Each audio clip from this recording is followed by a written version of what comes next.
Prime Minister Narendra Modi to embark for a three-nation visit late tonight. Prime Minister Modi to hold bilateral talks with his counterparts from Germany, Denmark and France. Prime Minister Modi and Olaf Scholz to chair the 6th edition of the India-Germany Intergovernmental Consultations. Prime Minister Narendra Modi issues a departure statement ahead of his visit to Berlin, Copenhagen and Paris. Highlights the bilateral engagements with Germany, Denmark and France. Says his visit intends to strengthen the spirit of cooperation with European partners in times of regional instability.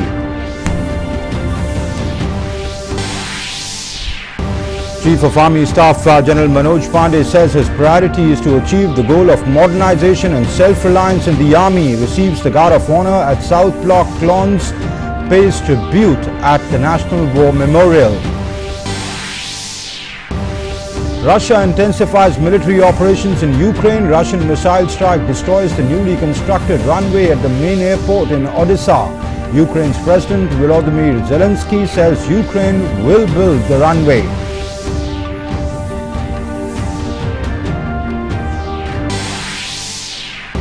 Real Madrid sealed the Spanish title with 4 games to spare. Carlo Ancelotti's team cruise over to the line ahead of next week's Champions League showdown with Man City.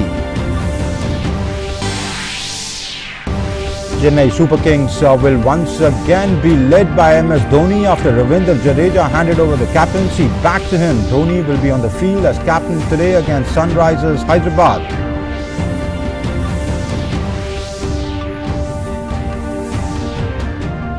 Day 9 of the Khelo India Games today. Medal events in hockey, tennis, athletics and yoga. Meenakshi wins the gold medal in the wrestling 53 kg category. Jain University tops the medal tally. Hello and welcome to the news. I'm Amritpal Singh. Well, our top story, Prime Minister Narendra Modi will pay an official visit to Germany, Denmark and France from the 2nd to the 4th of May. This will be Prime Minister's first visit abroad this year. Briefing the media about the Prime Minister's visit to Europe, Foreign Secretary Vinay Quatra said that there will be bilateral as well as multilateral engagements. He added that the Prime Minister's three-nation visit has intense schedule with substantial and comprehensive agenda. Prime Minister will be leaving on a visit to Europe from tomorrow. He'll be traveling to Germany, Denmark and France for bilateral as well as multilateral engagements. Prime Minister's 3-day, 3-nation tour has intense schedule with substantial and comprehensive agenda, including wide-ranging interaction with the political leadership of these countries, Indian diaspora and the top industrialists and CEOs. And in Germany, Prime Minister will meet Chancellor Olaf Scholz. The two leaders will co-chair the 6th India-Germany Intergovernmental Consultations. The Foreign Secretary said the 6th India-Germany Intergovernmental Consultations will be followed by a high-level roundtable where the Prime Minister and Chancellor Scholz will interact with the top CEOs of both countries. The Prime Minister will also interact with and address the Indian diaspora in Germany. On May 2nd, tomorrow, Prime Minister will co-host with German Chancellor Excellency Olaf Scholz the 6th edition of India-Germany Intergovernmental Consultations, IGC, in Berlin. The meeting between the two leaders would provide an excellent platform not only to strengthen the existing multifaceted bilateral partnership, but would also shape and develop an ambitious agenda of cooperation for the months and years ahead between India and Germany, including in the field of development partnership, green agenda, trade investment linkages, and the overall strategic partnership. And on DD India, as we continue our coverage regarding Prime Minister Narendra Modi's 3-day visit to European nations, Germany, Denmark and France beginning tomorrow, we get you the departure statement by Prime Minister Modi. Prime Minister Modi's visit to Berlin will be an opportunity to hold bilateral discussions with Chancellor Olaf Scholz, whom he will meet at the who he met at the G20 last year in his previous capacity as Vice Chancellor and Finance Minister of Germany. The two leaders will co-chair the 6th India-Germany Intergovernmental Consultations, which is a unique biennial format which India conducts only with Germany. Several Indian ministers will also travel to Germany and hold consultations with their German counterparts. IGC is an early engagement with the new government in Germany within 6 months of its formation, which will be helpful to identify our priorities for the medium and long term. In 2021, India and Germany commemorated 70 years of establishment of diplomatic relations and have been strategic partners since 2000. The Prime Minister's statement said, "I look forward to exchanging views with Chancellor Scholz on strategic, regional and global developments that concern us both." The long-standing commercial ties between India and Germany form one of the pillars of our strategic partnership, and Chancellor Scholz and I will also jointly address the Business Roundtable with the goal of energizing our industry-to-industry cooperation, which will help strengthen post-COVID economic recovery in both countries. Continental Europe is home to over 1 million persons of Indian origin, and Germany has a significant proportion of this diaspora. The Indian diaspora is an important anchor in our relations with Europe, and therefore I will take the opportunity of my visit to the continent to meet our brothers and sisters there. And on May 3rd, Prime Minister Modi will travel to Copenhagen. Foreign Secretary said that this will be the Prime Minister's first visit to Denmark, but his third summit-level interaction with Danish Prime Minister, and discussions will focus on bilateral issues and issues of global and regional interest. Like in Germany, in Denmark too, Prime Minister Modi will interact with the Indian diaspora during a community event. On May 3, after concluding the German leg, Prime Minister will travel to Copenhagen on an official visit at the invitation of Prime Minister of Denmark, Ms. Mette Frederiksen. This will be Prime Minister's first visit to Denmark, but his third summit-level interaction with the Danish Prime Minister, and the discussions would focus on bilateral issues as well as issues of regional and global interest. And from Berlin, the Prime Minister will travel to Copenhagen, where he will have a bilateral meeting with Prime Minister Frederiksen, which will provide an opportunity to review the progress in our unique green strategic partnership with Denmark, as well as other aspects of our bilateral relations. He will also participate in the India-Denmark Business Roundtable, as well as interact with the Indian community in Denmark. Apart from the bilateral engagements with Denmark, the Prime Minister will also take part in the second India-Nordic Summit, along with Prime Ministers of Denmark, Iceland, Finland, Sweden and Norway, where we will take stock of our cooperation since the first India-Nordic Summit in 2018. The summit will focus on subjects like post-pandemic economic recovery, climate change, innovation and technology, renewable energy, the evolving global security scenario, and the India-Nordic cooperation in the Arctic region. On the sidelines of the summit, the Prime Minister will also meet the leaders of the other 4 Nordic countries and review the progress in India's bilateral relations with them. Nordic countries are important partners for India in sustainability, renewable energy, digitization and innovation. The visit will help in expanding our multifaceted cooperation with the Nordic region. And during his return journey, he will stop over in Paris to meet his friend, President Emmanuel Macron of France.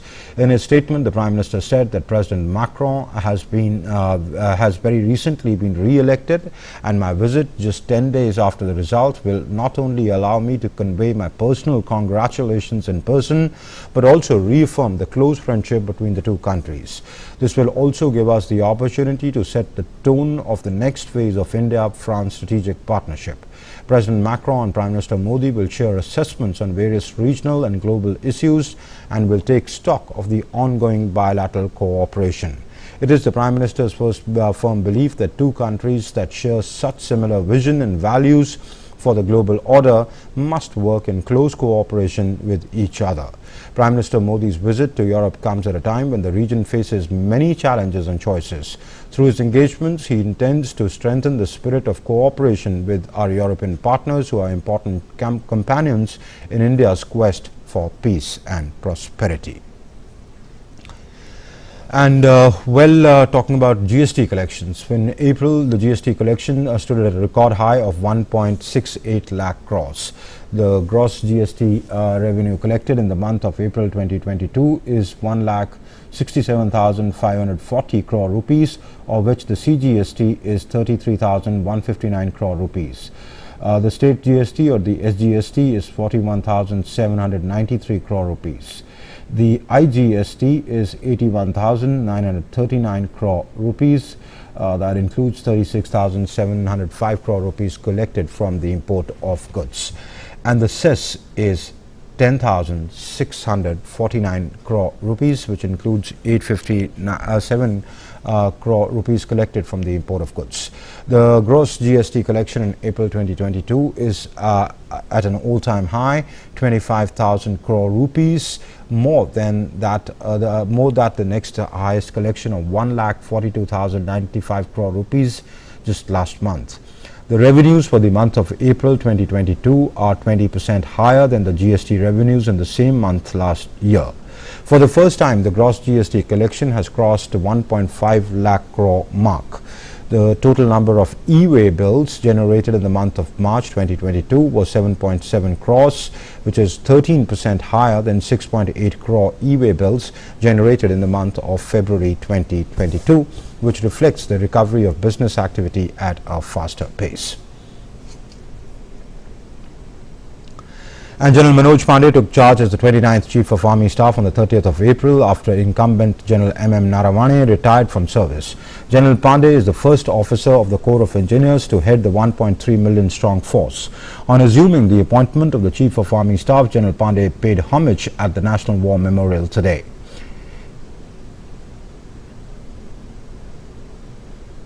He was also accorded the Guard of Honor at the launch of the South Block. Air Force Chief Air Chief Marshal V.R. Chaudhary and Naval Chief Admiral Hari Kumar were also present at the ceremony.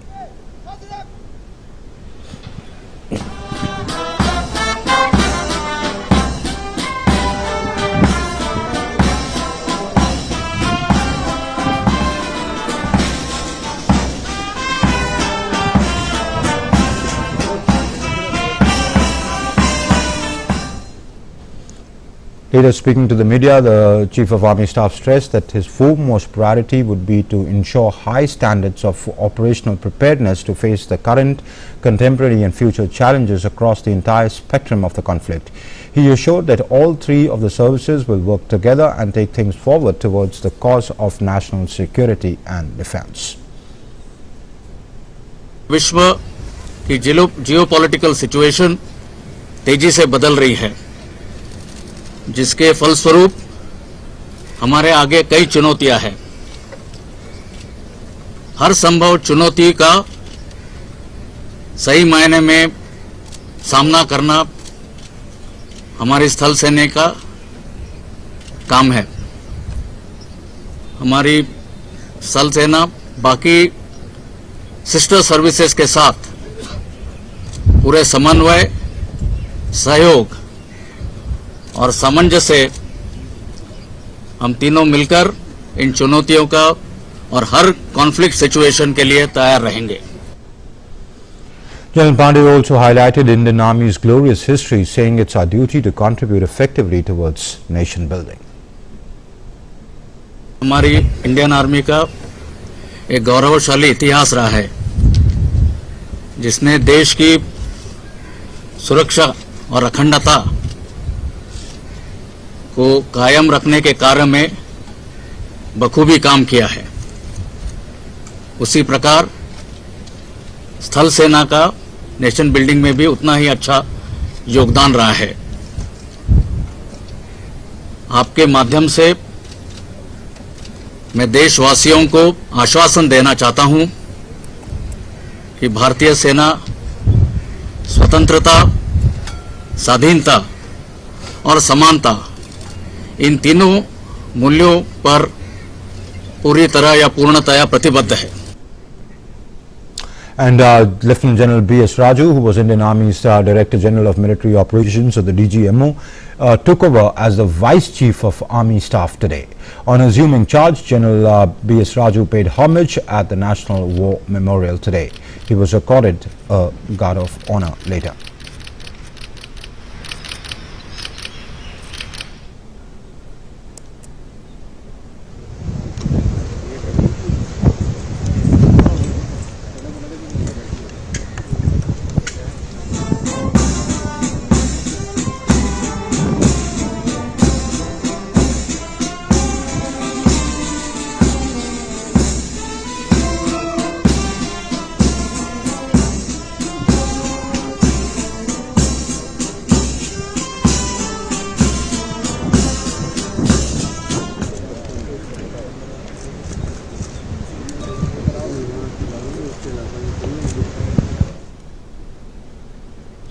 And Vinay Mohan Quatra took over as India's India's Foreign Secretary. Quatra has succeeded Harshvardhan Shringla, who retired on Saturday.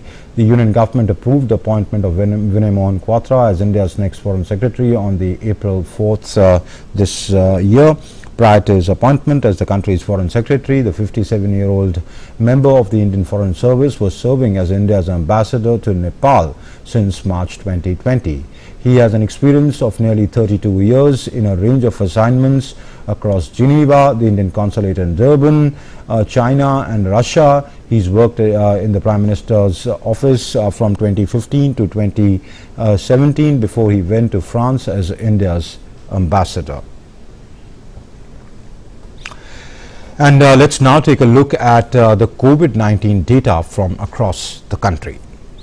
Well, India's COVID-19 vaccination coverage has exceeded a 189.17 crore mark.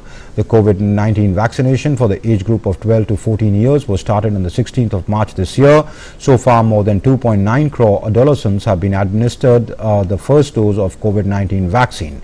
Similarly, the COVID-19 precaution dose administration for the age group of 18 to 59 years also started from the 10th of April 2022 onwards. India's active caseload currently stands at 19,092. The active cases now constitute 0.04% of the country's positive cases.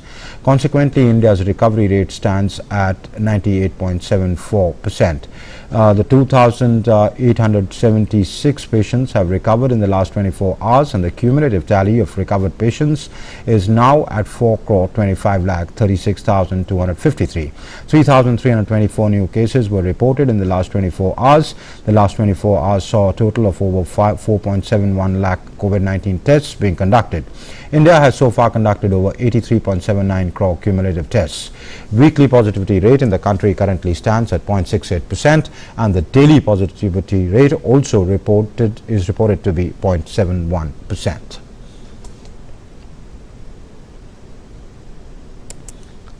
The year 2022 marks the 70th anniversary of the establishment of diplomatic relations between India and Japan. Commemorating this, Satoshi Suzuki, the ambassador of Japan to India, and Professor Santishri Pandit, Vice Chancellor of the Jawaharlal Nehru University, jointly released a book, India-Japan Relations at 70, Building Beyond the Bilateral. Last month, we have witnessed the very successful official visit of Prime Minister Kishida of Japan to India.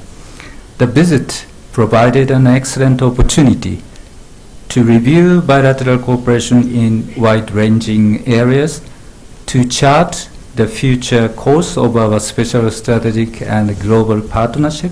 Our mantra for celebrating the 70th anniversary is building a future towards for our centenary.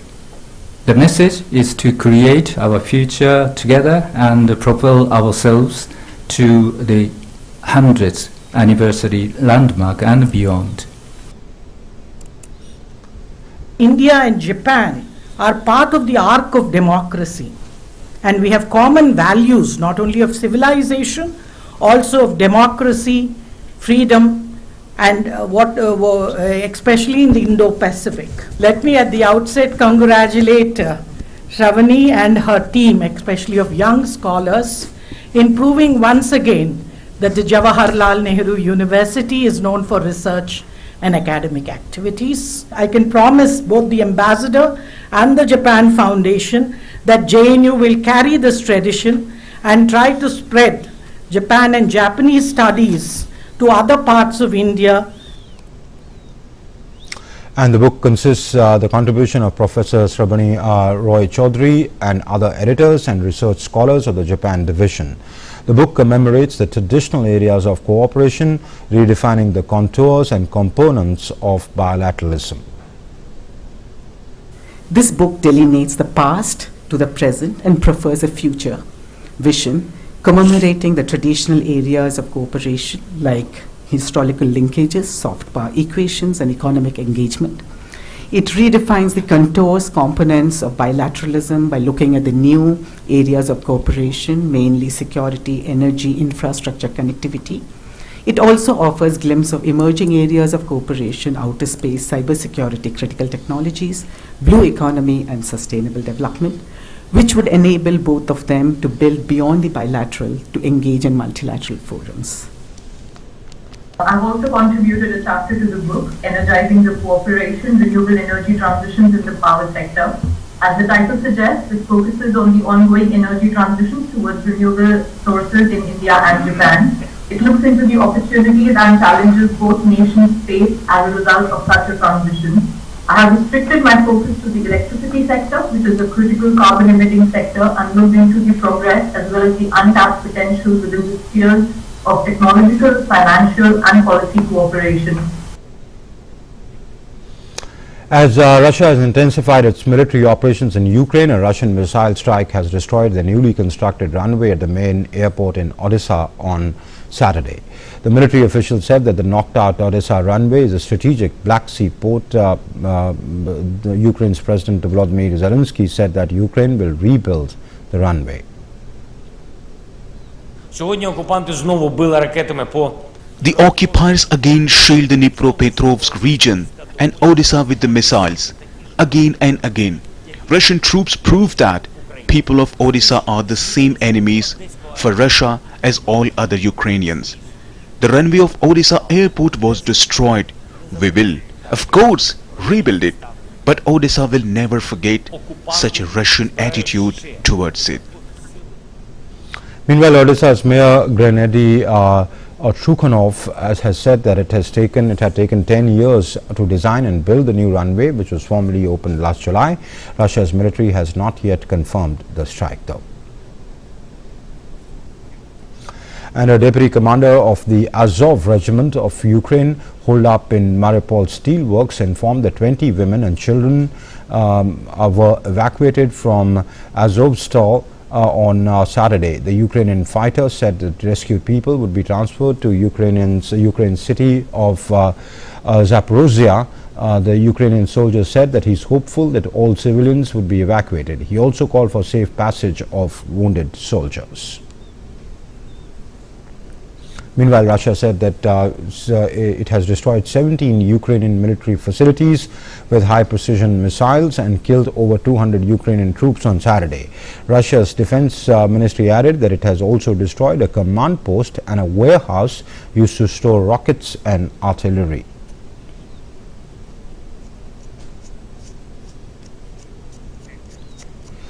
Looking at some sports news now, Real Madrid claimed a record-extending 35th La Liga title on Saturday after two first-half goals from Rodrigo spurred them into a 4-0 thrashing of the mid-table Espanyol in front of the jubilant home fans at the packed Santiago Bernabeu Stadium. The win also made the Italian coach Carlo Ancelotti the first manager to capture titles in each of Europe's top 5 leagues. That's England, Spain, Germany, Italy and France. Rodrigo's double put Real 2-0 up at the break before Marco Asensio added a third after 55 minutes, and La Liga top scorer Karim Benzema sealed the points in the 81st. Real have 81 points with 4 games to go. They are 17 points ahead of the second placed Sevilla and 18 clear of Barcelona, who have a game in hand and needed a point against Espanyol to clinch the title with almost a month of the season remaining. And now for updates from KIUG India University Games underway in Bangalore.